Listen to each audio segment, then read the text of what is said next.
bom demais. E vamos dar continuidade. Nós temos falado sobre não vim destruir a lei, mas tem tanta coisa, né? Teve tanta coisa que a gente falou, e na verdade não dá para abordar tudo, porque o ensinamento de Jesus é infinito, né? É imenso. Então, vamos dar continuidade hoje, vamos falar, conforme a gente divulgou, sobre a mulher adúltera. E talvez, se der tempo, ainda vamos avançar um pouquinho mais, e talvez a semana que vem a gente conclua essa fase. Mas, recapitulando muito rapidamente, na semana passada nós falamos de 2 ajustes que Jesus fez nas leis antigas, né? Então, o objetivo de Jesus sempre foi tirar a dureza das leis antigas. E nós entendemos o porquê da dureza.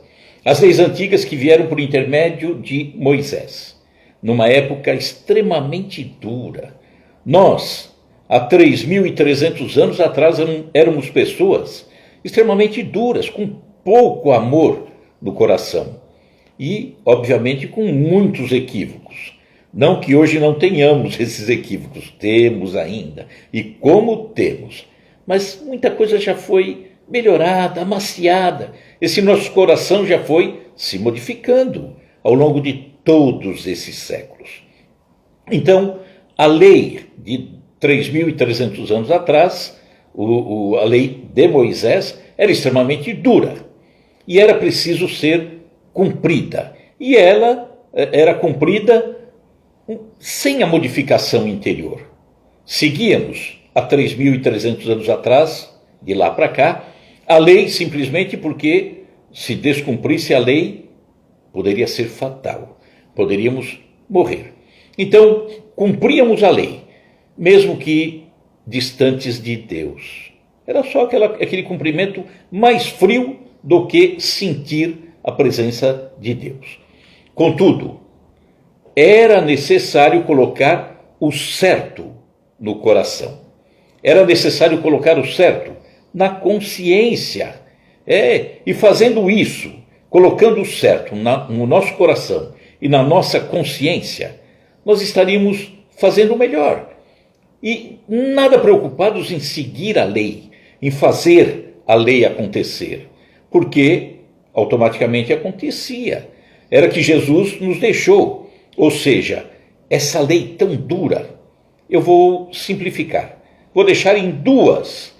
Então, aquele não matar, não roubar, não isso, não aquilo. Jesus vem e diz, deixo-vos um mandamento novo. Amar a Deus sobre todas as coisas e ao próximo como a ti mesmo. Olha que beleza.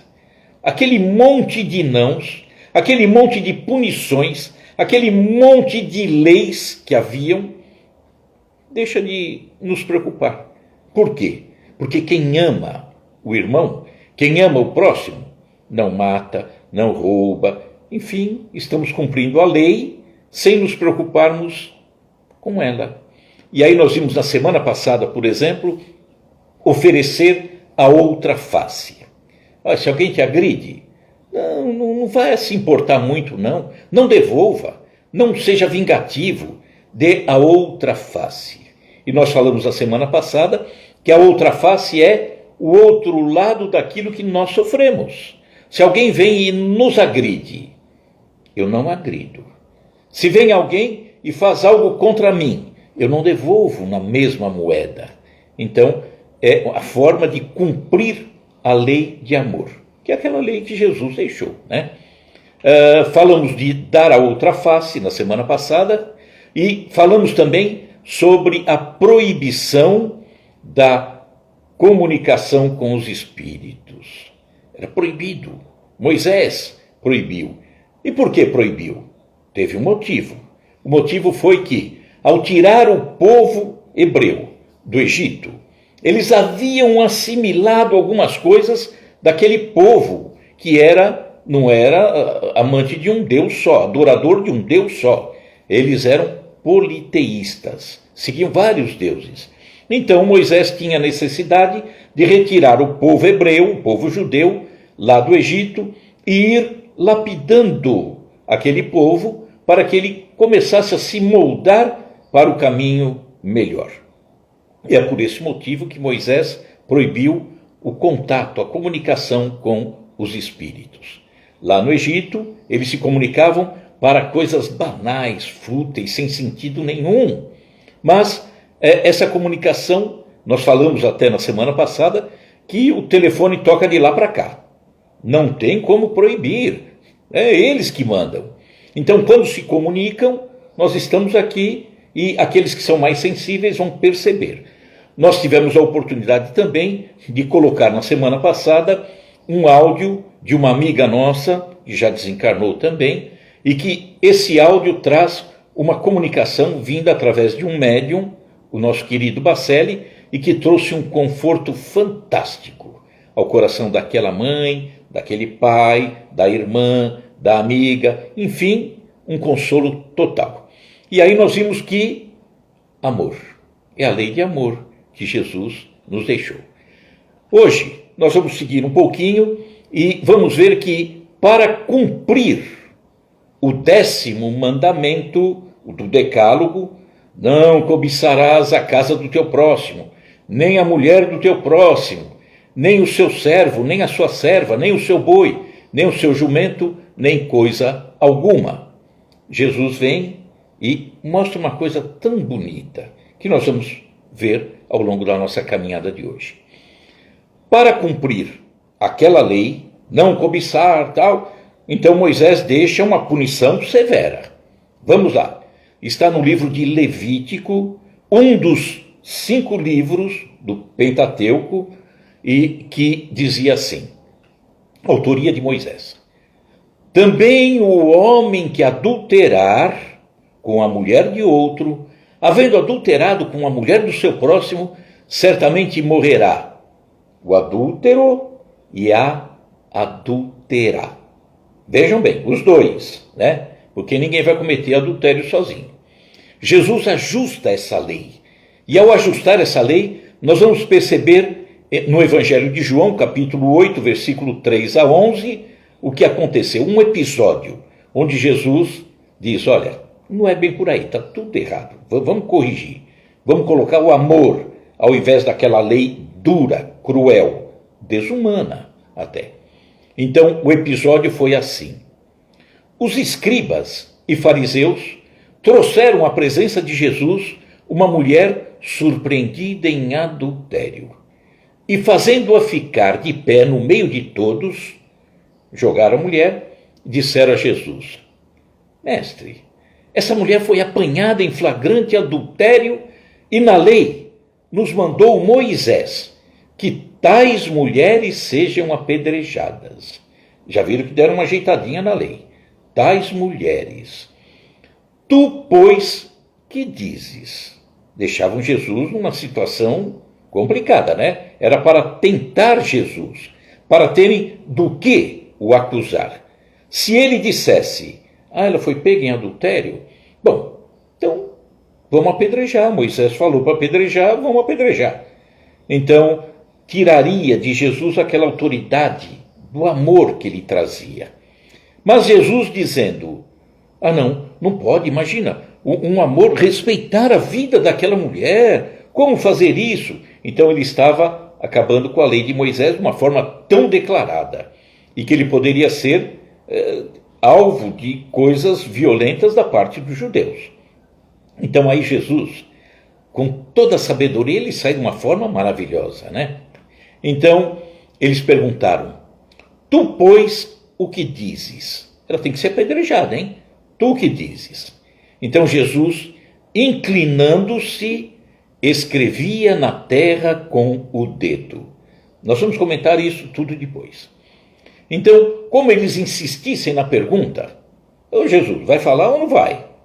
Jesus se levantou e lhes disse, aquele dentre vós estiver sem pecado, seja o primeiro que lhe atire a pedra. Pronto. E tornando a inclinar-se, voltou a escrever na areia. Então, aquele entre vós que estiver sem pecado, pode atirar a pedra. Fique à vontade.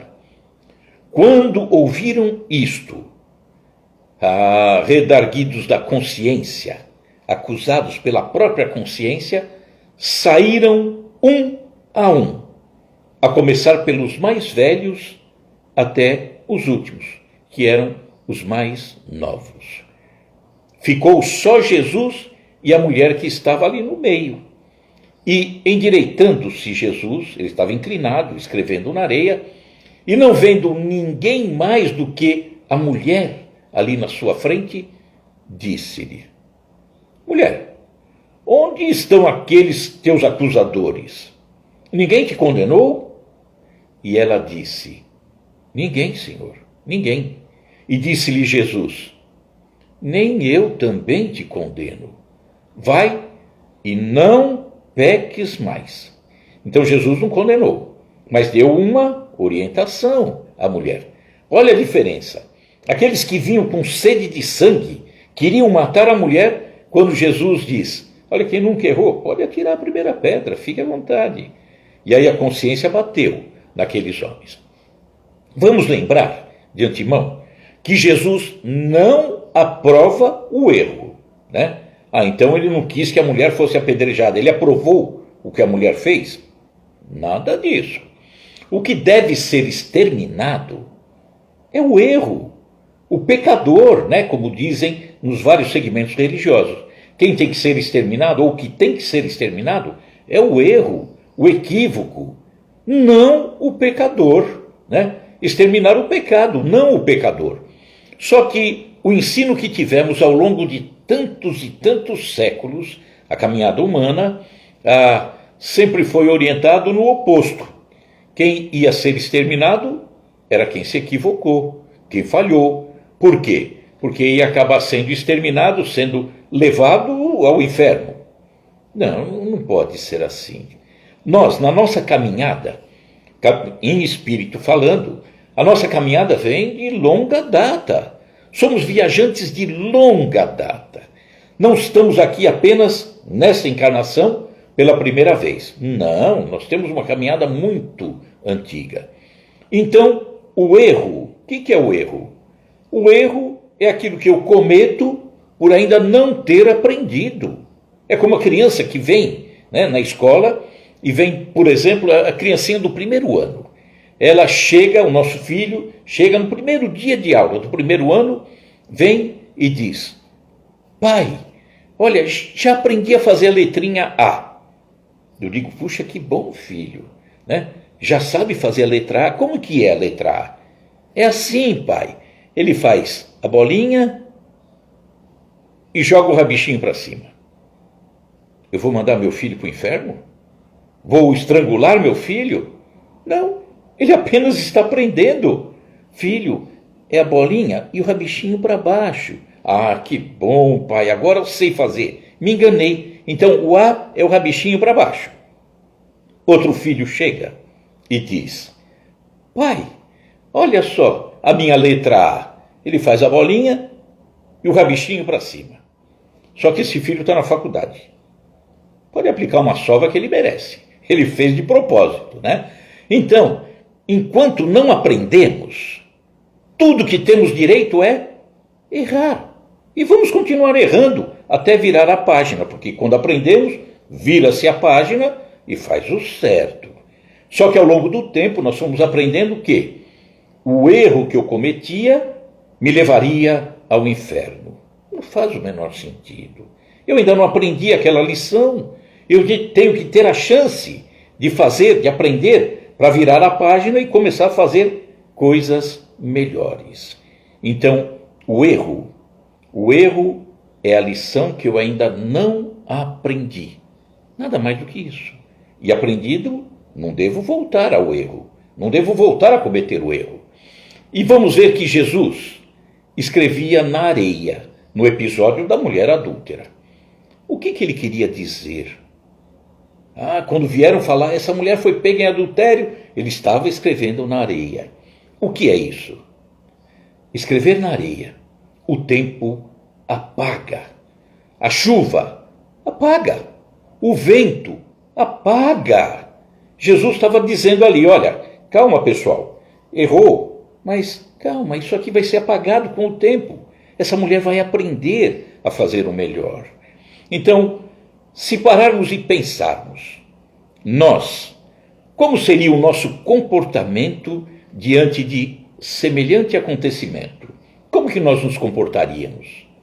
O que faríamos ao ver esse episódio? Alguém vir e dizer, essa mulher foi pega em adultério. Será que a gente não diria assim, com a vontade de querer saber? Nossa, cometeu um adultério? Nossa, com quem? Onde foi? Quem viu essa mulher, hein? Quem será? Jesus não se preocupou com isso. Nada disso. Então, ainda vemos, nesse episódio, uma sociedade extremamente machista, mais do que hoje. Por quê? O adúltero, cadê o adúltero na história? Essa mulher foi pega em adultério, como se ela fizesse sozinha esse ato. E o adúltero? Os malandros esconderam, né? Não deixaram aparecer o adúltero. O adúltero não foi apenas, ou o adultério não foi apenas com a participação da mulher. E Jesus nem se preocupou em saber quem era o adúltero. Quem nunca errou, atire a primeira pedra. Olha que coisa. E aí nós vemos que, na narrativa evangélica, começaram a sair quem, em primeiro lugar? Os mais velhos. Por que os mais velhos e depois os mais jovens? Porque os mais velhos provavelmente tinham uma carga de equívocos muito maior. Talvez tivessem cometido vários adultérios. E os jovens, talvez menos. Então, os mais velhos, ao ouvirem Jesus dizer, olha, quem nunca errou, pode pegar a pedra e atirar. Puxa vida, eu errei. E agora? Saiu de fininha, foi embora. E os mais jovens, ao verem também que a vida deles não era aquela perfeição, saíram também, né?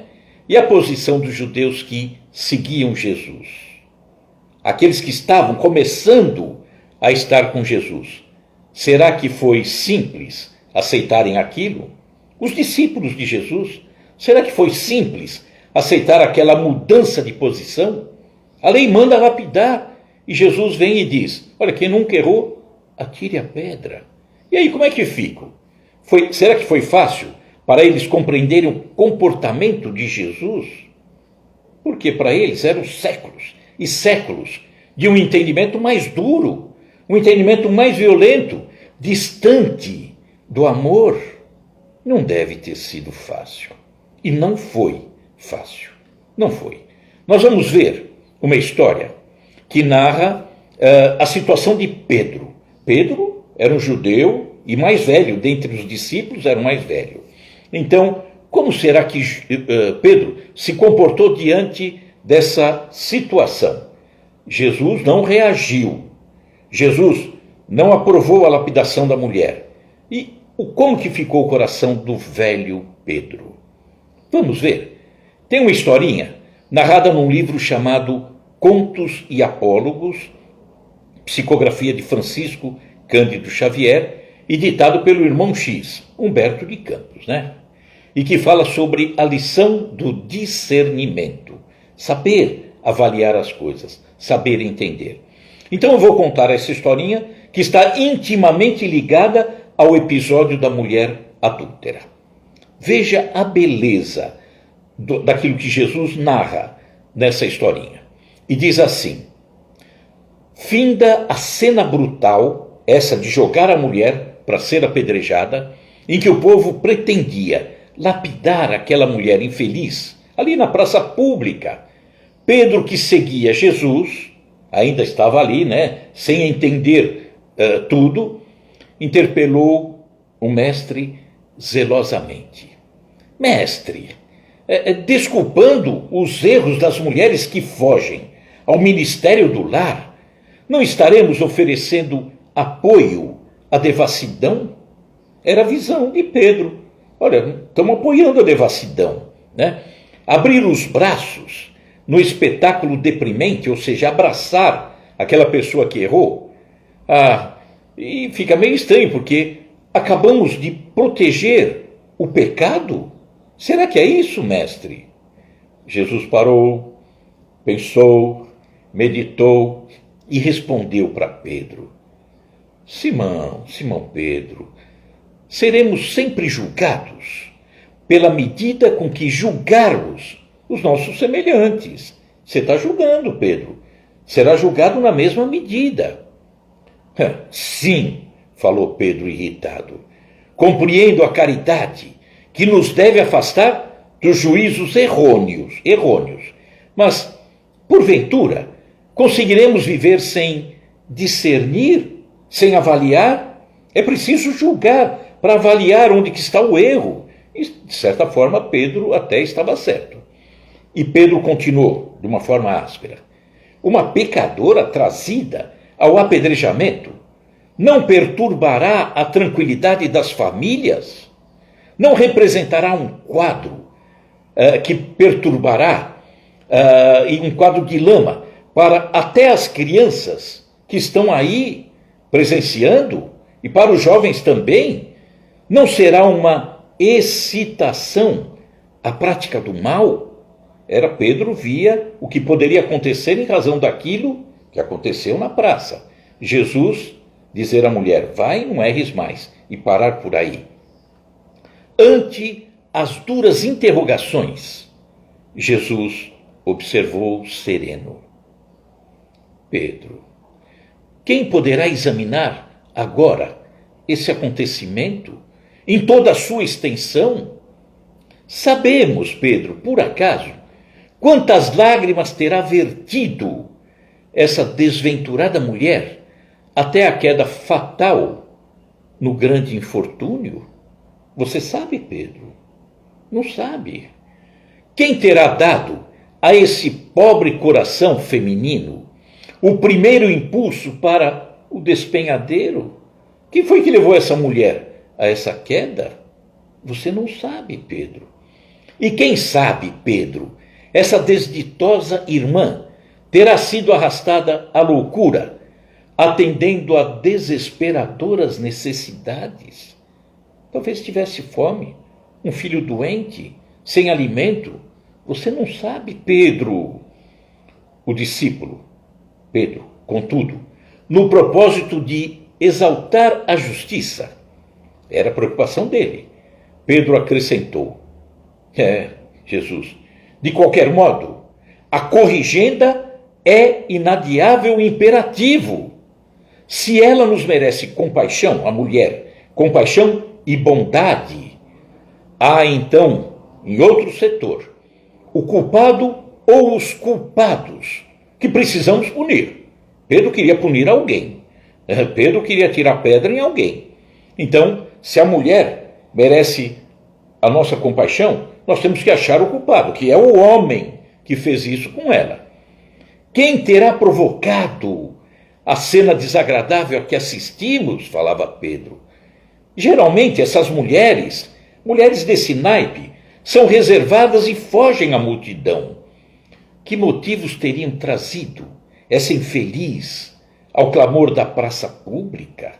Pedro queria chegar no culpado. Jesus sorriu, complacente, e voltou a falar a Pedro: Pedro, quem sabe a pobrezinha andaria à procura de assistência? Pode ser. E aí Pedro ficou contrariado.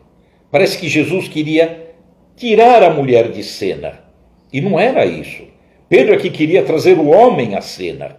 E aí o pescador de Cafarnaum, Pedro, contrariado, diz: Jesus, o responsável devia expiar semelhante delito.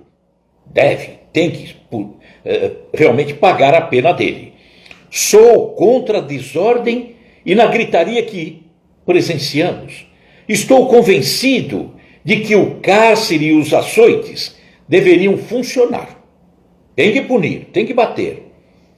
Nesse ponto de entendimento, aparece uma velha mendiga, uma senhorazinha que estava ali perto, que ouvia a conversação entre Pedro e Jesus. E ela caminhou vagarosamente, praticamente junto deles. E aí exclamou para Pedro, que ficou surpreendido com aquela senhorinha falando com ele. E ela disse assim: Galileu bondoso, herdeiro da fé vitoriosa de nossos pais, graças sejam dadas a Deus. Colocou Pedro bem em cima. Nosso poderoso Senhor. A mulher apedrejada, continuou a mulherzinha, né? A velhinha, é filha de minha irmã paralítica e cega. Moramos nas vizinhanças, diz a mulher, e vínhamos ao mercado em busca de alimento. Abeirávamos-nos daqui, quando fomos assaltadas por um rapaz, que depois de repelido pela minha sobrinha, em luta corpo a corpo, saiu dali derrotado o rapaz. A minha sobrinha conseguiu dominá-lo, só que ele saiu para indicá-la ao povo para a lapidação. Quis apontar o dedo para minha sobrinha, simplesmente porque a minha infeliz sobrinha, digna de melhor sorte, não tem tido até hoje uma vida regular. Ela tem suas falhas, sim, seus equívocos. Ambas, ela e eu, estamos feridas e com dificuldade tornaremos a nossa casa. Se é possível, Galileu generoso, a velhinha falava para Pedro, restabelece a verdade e faze a justiça. Aquilo foi, para Pedro foi sopa no mel, né? E onde está o miserável? Gritou Pedro, enérgico, diante do mestre, que o seguia bondoso. Onde está esse miserável? E a velhinha diz, ali, ali. Uma alegria, né? Porque poderia restabelecer a justiça. E a velhinha apontou a casa de peregrinos. Aqueles que passavam pela estradinha, ficavam ali naquela casa e depois seguiam a caminhada. Pedro seguiu na direção daquela casa, cuspindo fogo, e Jesus o acompanhou de longe. Quando chega naquela casa, atrás daquela porta velha que fechava aquele ambiente, Pedro chutou a porta e de repente percebeu que ali se escondia um homem, trêmulo, agachado, envergonhado. Pedro avançou de punhos cerrados, mas de repente, a breves segundos, Pedro estacou, pálido e abatido. O autor da cena triste era quem? O homem que fez tudo isso para aquela moça era quem? Efraim. Efraim, filho de Jafar, pupilo da sogra de Pedro e comensal na sua própria mesa. Era ele, Efraim. Seguir o Messias com piedosa atitude, mas Pedro bem reconhecia agora que o irmão adotivo de sua mulher guardava intenção diferente. O irmão da sua sogra que cometeu aquele equívoco terrível. Angustiado, em lágrimas de cólera e amargura, Simão Pedro adiantou-se na direção de Jesus, à maneira de um menino necessitado de proteção, e bradou, mestre, mestre, e agora, o que fazer? Jesus, porém, acolheu-o amorosamente nos braços e disse, Pedro, não julguemos, para não sermos julgados. Aprendamos, contudo, a discernir. Olha que coisa impressionante. Então, o autor daquilo contra aquela mulher que ia ser morta era o irmão adotivo da sua própria mulher, mulher de Pedro.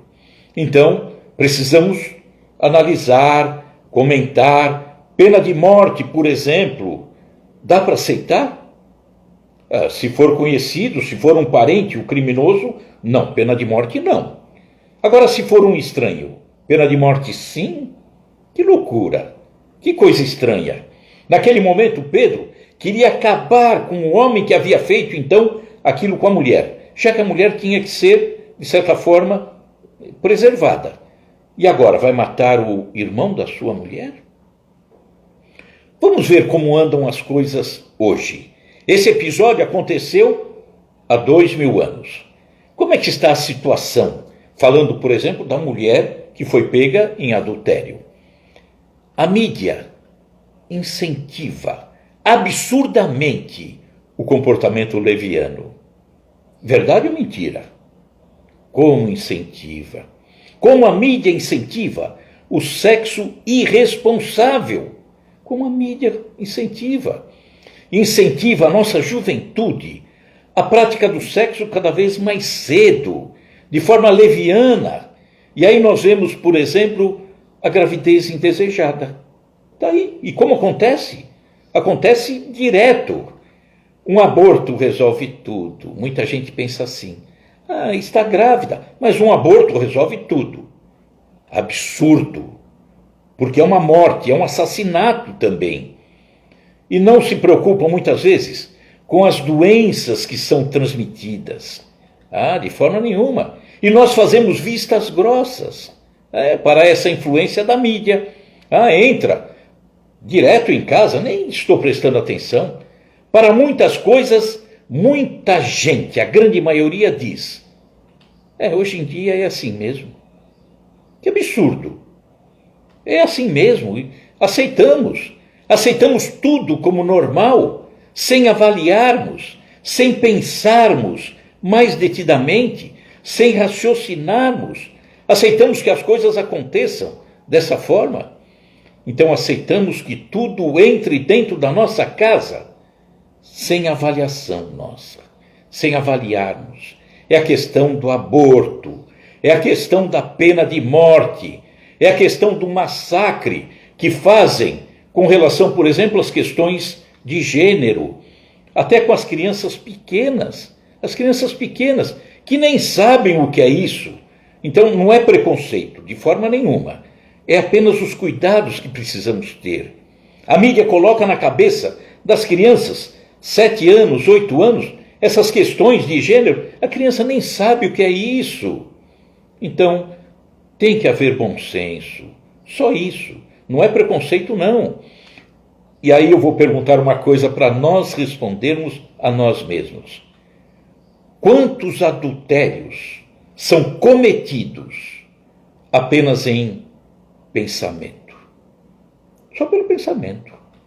E será que não aconteceu o crime? Não aconteceu a falha? Não aconteceu o equívoco? Nesse caso, pelo pensamento, a nossa responsabilidade também existe. Eu diria até que é praticamente a mesma. Apenas que não aconteceu o ato físico. Mas o mal aconteceu aqui dentro. Pensamento é força. Então, eu não cometi. Cometeu sim, cuida. Pensamento comete o mesmo mal. Vamos dar um exemplo? Eu quero assassinar alguém. Vamos lá se tem alguém aqui. Vamos ver aqui. Antônio Guilherme. Eu quero matar o Antônio Guilherme. Eu vou cometer esse assassinato. Planejei, pensei, preparei, comprei a arma. Quero assassinar o Antônio Guilherme, tenho ódio dele. Aí eu sei que todos os dias ele passa por uma determinada rua. E eu quero matá-lo. Comprei a arma. Fui. Fiquei escondido atrás de um poste. O Antônio Guilherme vai passar por aqui. Vou dar um tiro nele. E fico esperando. E ele não aparece. Puxa, aquele dia, acho que ele estava com algum problema. Não foi trabalhar, não foi à escola, não foi isso, não foi aquilo. E eu volto para minha casa, amargurado, revoltado, com aquela arma, queria matar. Será que o crime, aquele crime que a justiça dos homens não tem como punir, porque materialmente não aconteceu, será que aqui dentro esse crime aconteceu? Aconteceu. Quantas coisas eu coloquei aqui dentro, ódio, revolta, só não consegui apertar o gatilho da arma, porque ele não apareceu. Se aparecesse, eu o matava. Impressionante, né? Então nós temos que pensar nisso. Então, sou culpado do mesmo jeito, porque a minha consciência está me acusando. Está marcado. Vamos ver mais um exemplo, ainda dá tempo, sobre questões de guerras, que na lei antiga falava uma coisa e Jesus mudou totalmente. Olha que interessante. Deuteronômio, um dos 5 livros atribuídos a Moisés, né? Ele diz assim: quando te aproximares de uma cidade para combatê-la, você vai apregoar a paz. Você ia combater a cidade, mas apregoa a paz. Se ela te responder em paz e te abrir as portas, essa cidade, todo o povo que se achar nela será sujeito a trabalhos forçados e te servirá. Ou seja, abriu as portas, você pregou paz, mas transforma aquela população em escravos. Bonito, né? Se ela, pelo contrário, não fizer paz contigo, mas guerra, então a sitiarás. E logo que o Senhor teu Deus, olha que coisa, a entregar nas tuas mãos, passarás ao fio da espada todos os homens que nela houver. Que contradição! Ou seja, eles haviam saído do Egito e agora, se estivessem diante de uma cidade, eles iam querer pegar aquela população, transformá-la em escravos. Uma contradição, porque no livro de Deuteronômio, também de Moisés, olha o que foi dito. Mas os egípcios nos maltrataram e nos oprimiram, sujeitando-nos a trabalhos forçados. Então, clamamos ao Senhor, o Deus dos nossos antepassados, e o Senhor ouviu a nossa voz e viu o nosso sofrimento, a nossa fadiga e a opressão que sofríamos. Por isso o Senhor nos tirou do Egito. Eles eram prisioneiros do Egito, escravos do Egito, há mais de 400 anos. Ele nos tirou do Egito com mão poderosa e braço forte, com feitos temíveis e com sinais e maravilhas. Ele nos trouxe a este lugar e nos deu esta terra, terra onde há leite e mel com fartura. Interessante. Agradeci a Deus por tê-lo tirado do Egito, mas ele passa diante de uma cidade e aprisiona os outros. Que coisa é essa? Não existia amor, de forma nenhuma. Eu vou fazer ao outro aquilo que fizeram comigo e eu agradeci a Deus porque me livrou daquela dor. Coisa absurda, né? Falta de consciência, falta de entendimento. E aí vamos ver que Jesus não poderia permitir a continuidade desse aprisionamento dos outros. Não poderia consentir a continuidade da escravidão. Não faz o menor sentido isso. E é por isso que ele diz, Jesus, perdoar e amar o inimigo. Não é aprisionar, é perdoar o inimigo. Se alguém lhe fere, nós falamos isso em lives anteriores, se alguém lhe fere uma face, dê a outra. Não queira aprisionar o outro, não queira ser vingativo, violento. Reconcilia-te com o teu inimigo enquanto estás a caminho. Por quê? Porque em algum momento você desencarna, ou ele desencarna. É bom que nessa separação as coisas já estejam resolvidas, já exista paz entre vocês dois.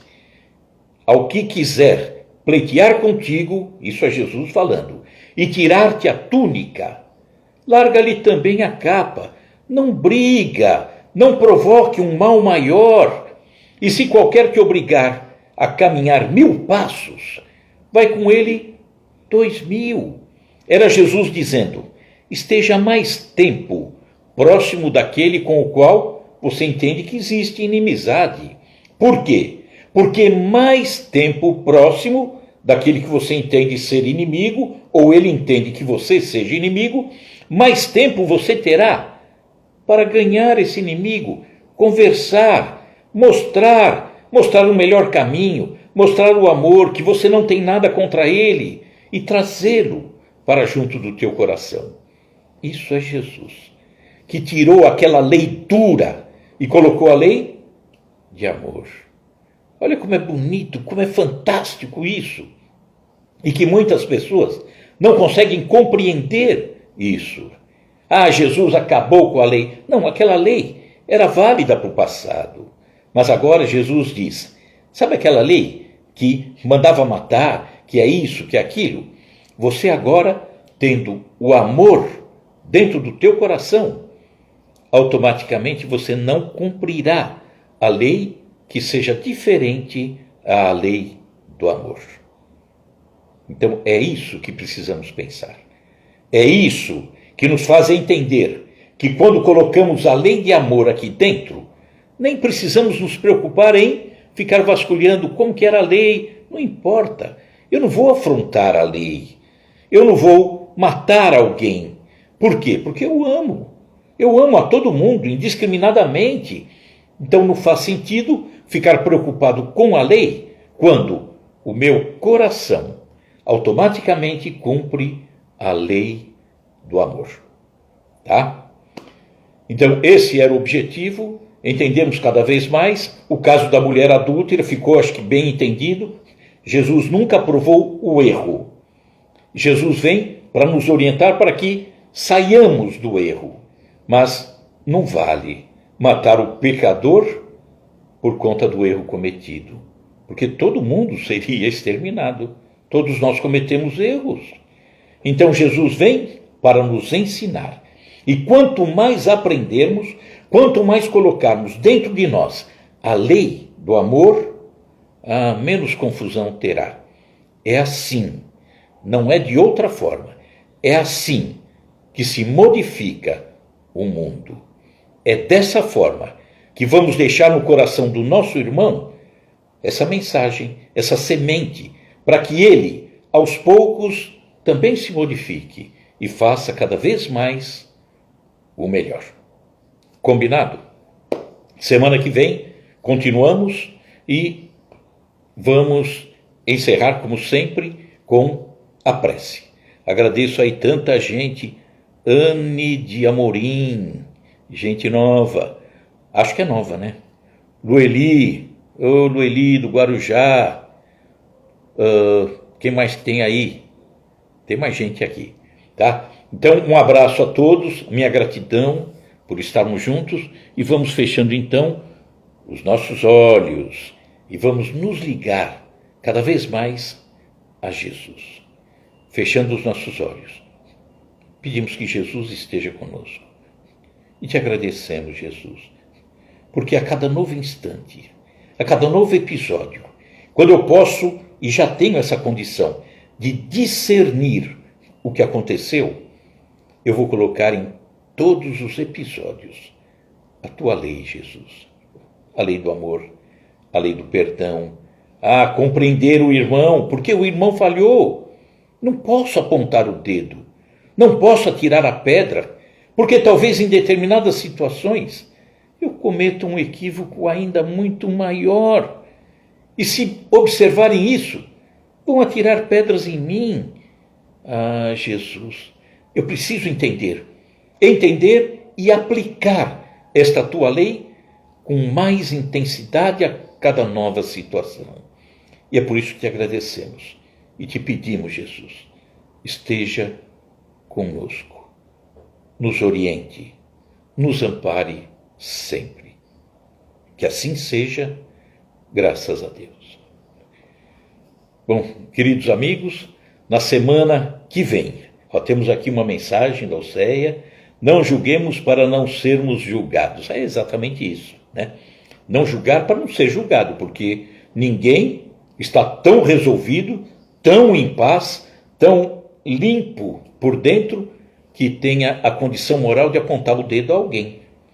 Aquele que esteve aqui conosco e que poderia, em razão da qualidade moral dele, fantástica, maravilhosa, perfeita, que era Jesus, ele poderia apontar por quê? Porque ele não cometia nada de errado. E ele não apontou por quê? Porque ele compreendia. Olha só, compreendia que nós Éramos crianças espiritualmente falando. E como crianças espiritualmente falando, quantas vezes nós chegamos no pai e dizemos: pai, aprendi a fazer letra A. E joga a perninha para cima. O pai não espanca, ele espera. O pai ensina, o pai orienta, porque sabe que chegaremos todos nós numa condição de espíritos perfeitos. Grande abraço a todos, muito obrigado pelo carinho da companhia e, para encerrar, ótimo fim de semana também, Michel, para todo mundo. Para encerrar, Jesus no coração, álcool gel na mão. Grande abraço, pessoal. Muito obrigado pelo carinho e até a próxima sexta-feira. Fiquemos todos na paz de Jesus. Tchau. Obrigado. Muito obrigado.